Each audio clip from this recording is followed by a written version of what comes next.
Thank you kindly. I'm uncomfortable leading off a panel that I'm about to join when they don't know what I'm going to say. But let me try to be as succinct as possible and offer a few thoughts. I want to, of course, thank Benjamin Barber, who you all know, and who is, I think conceptually, he's like the Holy Ghost behind this event, or he's the agent of the Holy Ghost, I'm not quite sure. And Paul Schrade and Monica, who have turned this place of the greatest suffering that our generation went through politically into something continuously hopeful for future generations. And also I should thank Gina Belafonte, who managed not to be here because it's her birthday, but she's the one that got me to be here, so I can't go to her party. So let's hear it for Gina. Second, besides the introductions, I have an old habit of publishing research and ideas to thousands of people around the country online, and I do it by collecting names of people that want to hear from me and interact. And this week I've been getting a lot of punishing criticism for being in favor of President Obama, and I try to answer. I hold office hours, and I try to answer everybody on the blog. So if somebody would be kind enough to just circulate this. Thank you so much. Now, I understand that there's the PowerPoint is ready. Why don't I just say the magic word slide? I'm told that's there you go. What I'm trying to do here in 10 minutes is, as succinctly as I can, summarize 52 years of my experience since growing up in Michigan. I'm a teacher, I'm an activist, I'm above all a journalist, and I think the key to my way of thinking is that I'm a participant observer. That is, I participate in social movements, but basically I'm trying to observe and draw lessons from what has happened, what's occurred, why it's occurred, what the outcomes are. And so I'm offering this model, which I call movements versus Machiavellians, because there's a literate thing about it. Movements begin at the margins and move to the mainstream until moments of victory, when they trigger counter movements, and the final battlefield is memory. One can say that without breathing, just one breath. And I find that my students continually, when they write down the M's, then they don't have to listen to the lecture. They can go back and try to remember what the M's were. I'm sure you're above that and you think it's kind of silly, but this is it. I think instead of looking at things in terms of historical forces alone, or class or race or gender antagonisms, I try to look at two sets of forces. One, social movements, on the left, the arrow, and two, the Machiavellian order. Why do I call it the Machiavellian order? Because I still think that he did the best job of describing the role of a governing elite or a power elite 500 years ago when he was advising the monarchs. And that is, he wrote a book called The Prince, which boils down to advice about how to stay in power. That's what politicians do, that's what generals do, that's what bankers do. The foremost task every day is to stay in power. And sometimes they have to give up power to maintain some power, and other times they try to expand their power at others' expenses. Social movements are easier to understand because I think you've all been part of something, but I want to be clear what I mean. I mean a handful of people calling on the meaning of the past is inspired to take action against all odds, and to do so because of three things really. They have a concrete grievance, like the lack of a right to vote. They have a moral injury. That is, their dignity is being debased. And third, the Machiavellians, the establishment, the people in office, the older generation in many cases, has failed to deliver. So they don't think there's any hope of waiting for their freedom or the improvement of their lives from the boss or the president or the established order. That's a brief definition. Okay, so at the beginning, slide please. Well, this is the end, but that's all right. In conclusion, I could be able to show you this. No, go back. You can just leave it where it is. Thank you. See that gray space, reform? That's where you are right now. We are not in an arena that is guaranteed my ability to speak and you're to argue. We are in an arena of reform that is the outcome of a centuries-old battle between those who would repress our voices and those who fought for freedom of speech, the right to organize and assemble. It's a standoff. It's not a building we're in. It's an arena where there's a standoff between forces that allows this to happen. The Machiavellians have conceded over the past 500 years to allow things like this to happen because they calculate it's not that bad, and things would be worse if they suppressed every expression of every voice.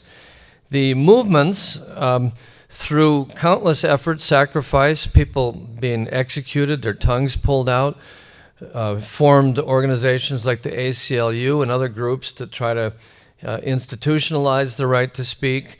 And in this standoff between the movements and the Machiavellians, we have the space of reform, which I generally think of as that's everything that I love about this country is in that space. Let's go on and look at it from another angle. It's fairly easy. Okay, here's an example of the movement's conflict with the Machiavellian order. What I'm arguing is that a reform that's genuine, that's real, it is the only thing that's ever happened. We have not had a revolution in any full sense of the word. If you are a revolutionary, I'm happy to hear the definition. Maybe I am too. But my prediction is the outcome of every revolutionary effort is reform. It will be a significant reform if it does three things. One, create an institutional opening where the institutions have been closed. Two, empower people who have been powerless before. And three, provide tangible benefits, material benefits, Social Security, living wage, something of that sort. And in the process, it will go from an outside movement through this stage of entering the mainstream, and the conflict will come to a head and be finalized when the establishment allows the reform, because the alternative to the reform will be worse. At that point, the reform gets kind of institutionalized for a very long period of time. There's a pushback from the established order, but for a time, they allow this. For example, Paul would know best of any of us that labor unions were for many centuries considered a conspiracy against free trade. In the 1930s, they became recognized as industrial unions who could bargain. That would be an example of where it would have been worse for the establishment if there was no concession, and who knows what would have happened, but we got the Wagner Act. That would be a simple example. Now, another one, please. Slide. After the reform is achieved and incorporated, you'd think the fight would be over.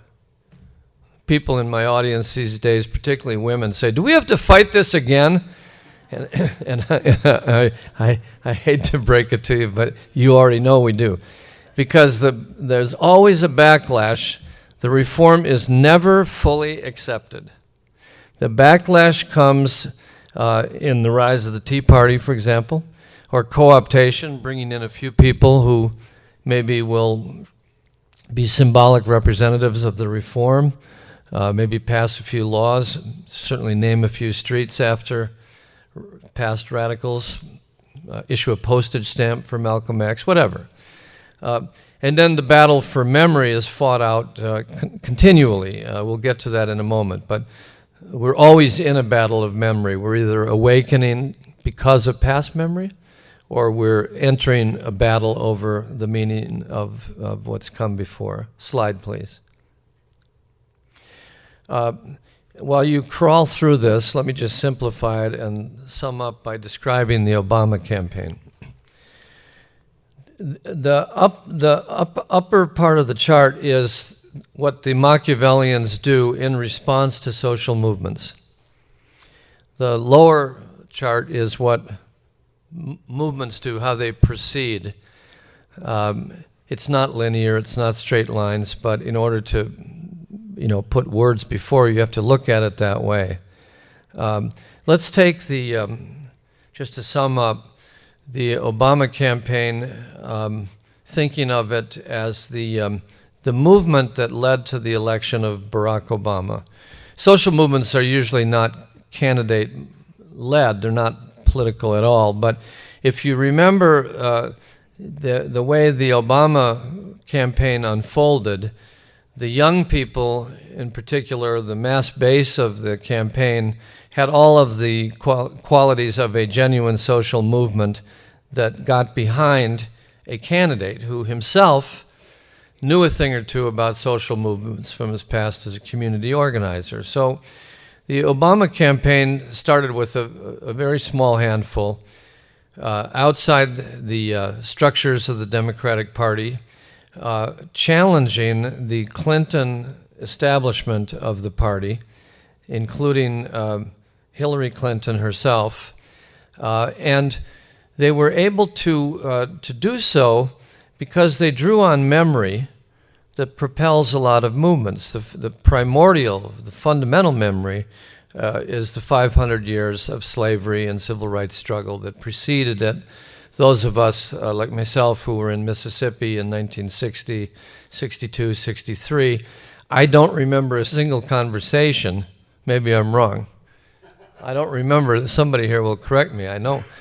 I don't remember a single conversation in SNCC or SDS where somebody said, what this is about is we're going to elect a black president. I don't remember when the subject came up before Shirley Chisholm, but not in 1960. It was about the right to vote, not about voting for a black president. That was sort of, would be too mind-boggling as I recall. Memory's tricky, I know, but that's how I recall it. So there was a long movement, long civil rights movement, anti-slavery movement, abolition movements that long preceded Barack Obama. And he is born, as he says, a child of the 60s, and he acknowledges what came before. That's like a tide in human affairs that's not always noticed on the surface, but it's there in 2008, and the tide starts to come in when he stands up to run. There's another factor, which are people who are very concerned about Bush and the war in Iraq, and here's a candidate in Iowa, a peace state, who says he's against the war in Iraq. So not only the first African-American successful candidate, but the first president I know of, unless you count Richard Nixon, who ran for office saying he would end a war and won.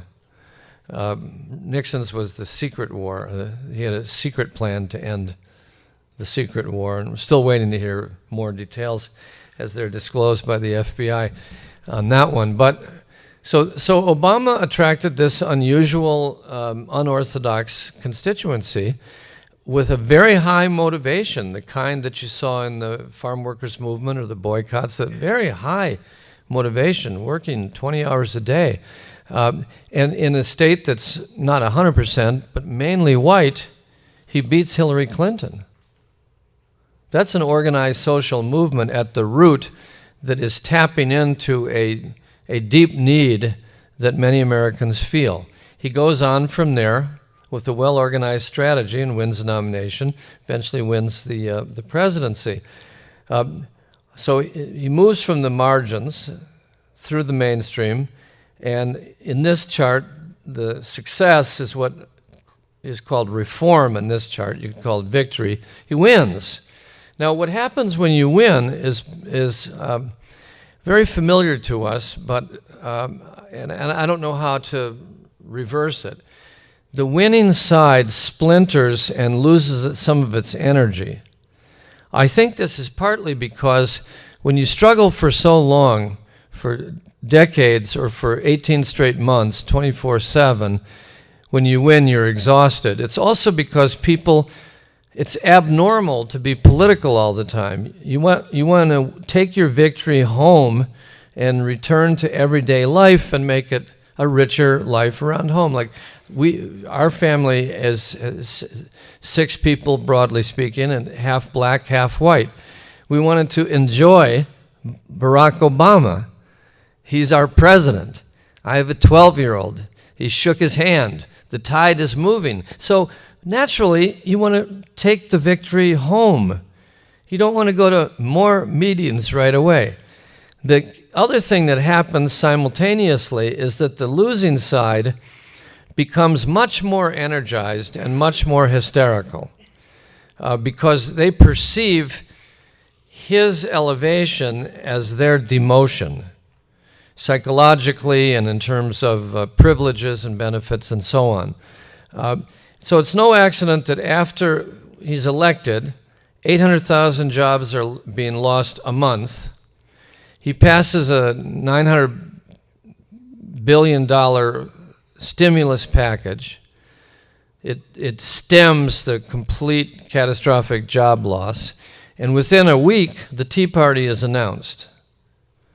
And the Tea Party is the face of the counter movement, which goes on to take a position that under no circumstances whatsoever will they cooperate with Barack Obama. They will not accept his election. They decide not to cooperate in stabilizing the economy, but to gather their forces in order to defeat him. They believe that defeating him is more important than any possible improvement that he, cooperating with them, could achieve during 4 years. And these voices are at the highest level. And then they go on to try to suppress the vote, reduce democratic opportunities, and pass legislation and get court decisions that will allow them to put more money into a campaign, secret money for the first time, than ever before in history. So that's the counter movement. And we'll see how it goes. But you can also see his achievements have the mark of success. They're not the mark of the advocacy phase. For example, on the health care, Obama starts out for public option or single payer, then he goes to public option, then he concedes that there's only one question. We'll either have a bill or we won't, and if we have a bill, it'll have to be the more conservative one that expands benefits for people, that does some preventive remedies, but also enriches the insurance companies and stabilizes the status quo, but with a broader constituency benefiting. In the process of his making that compromise forced on him, his base is not only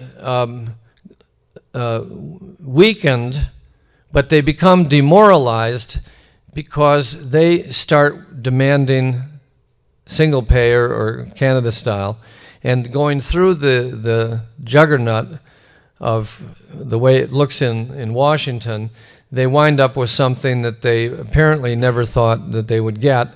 And so their disappointment is in direct proportion to the anger and rage felt by the Tea Party over the achievement. That's a perfect example. And so this election will be settled along those lines. Will the Obama base, which is the overwhelming majority in the country, be able to consolidate themselves again and vote, or will the Tea Party counter movement be angry enough and rich enough and mobilized enough to win a minor a victory by a small percentage of a minority of the people in the country who turn out to vote in November. So that's where we are. That's an example of the model, and I cannot predict for you where it will come out. Obviously, there will be another stage that will surprise us after November, but we don't know the world that we'll be in, so it's, I think, unnecessary to try to speculate. What I am saying is that that is what has happened. If I'm out of time, do I have 30 seconds? Okay, just so to drive the point home, everything that we've achieved in the last 50 years has been along these lines. And lest we forget, here's a partial list. Voting rights for Southern black people and 18 to 21-year-olds, 26 million people. The end of the Indochina Wars. 58,000 Americans were killed there. The end of the military draft, the compulsory draft. The fall of 2 presidents. Additional, for the first time, congressional checks on the imperial presidency, the CIA, and the FBI. Amnesty for 50,000 draft evaders who went to Canada. Normalized relations eventually with Vietnam, the country that was the enemy. Passage of the Freedom of Information Act, the Media Fairness Doctrine, the Roe v. Wade decision, and under Nixon, the toughest environmental, consumer, and health and safety laws than any time since. The reform of the presidential primary and delegate selection rules, union rights for public sector employees, the first collective bargaining rights for farm workers, fundamental changes in access to higher education and the content of the curriculum. I could go on, but the expansion of participatory democracy would be exemplified by the fact that we don't even notice that all of our buildings have been restructured to allow wheelchair access and disabled access. That's because people in wheelchairs demonstrated in Washington, occupied buildings, had to be arrested and dragged away with their disabilities and all to gain the Americans Disabilities Rights Act, on which billions of dollars have been spent by Republicans and Democrats who like to forget that it's not coming from them, but coming from the sacrifice of the disabled community who were inspired by the same civil rights movement that inspired me. Thank you very, very much.